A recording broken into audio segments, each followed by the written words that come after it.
स्वागत है आपका चैनल में।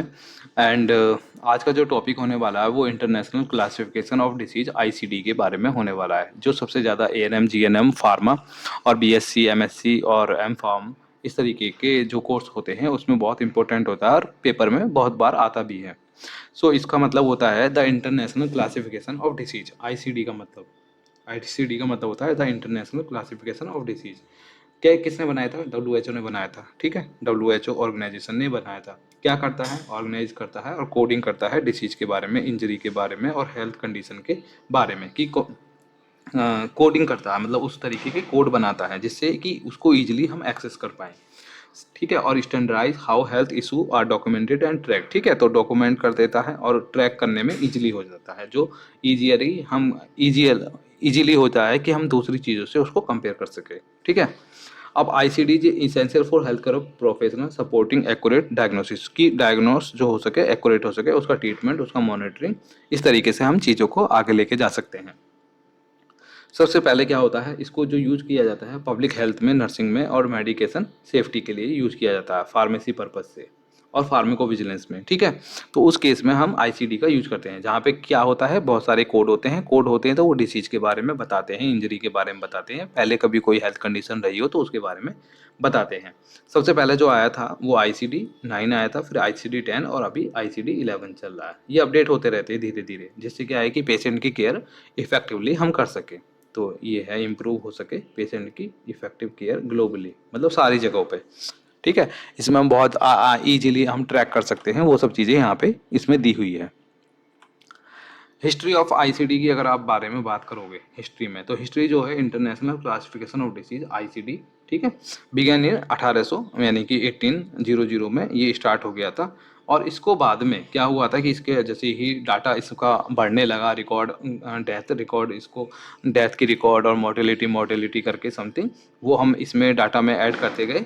तब डब्ल्यू ने इसके ऊपर क्या है कि 1948 यानी कि 1948 में डेवलपमेंट वापस से स्टार्ट किया और उसके बाद में आईसीडी 4 को लॉन्च किया।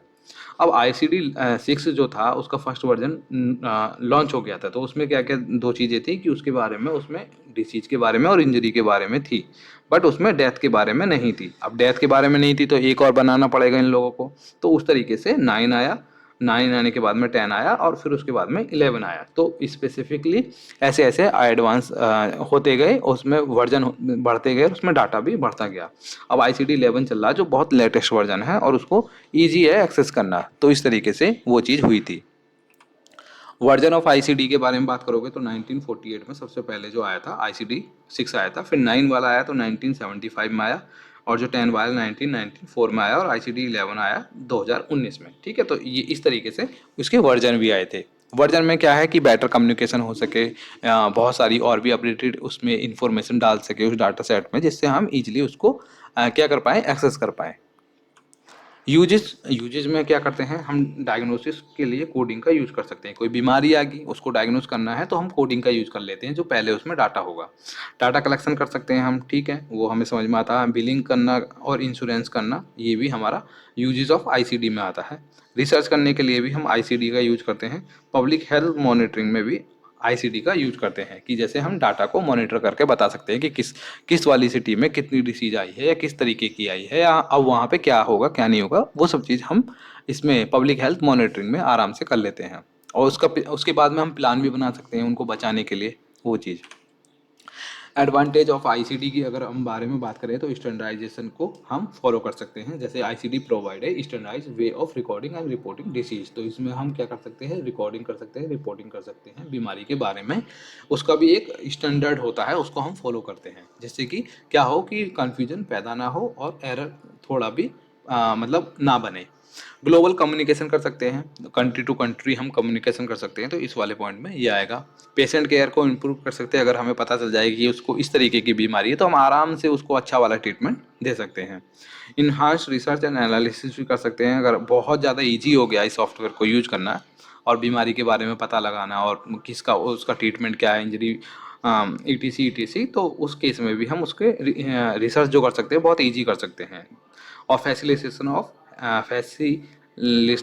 ऑफ हेल्थी पॉलिसी डेवलपमेंट, तो पॉलिसी भी हम उसका बना सकते हैं यहाँ पे। ठीक है।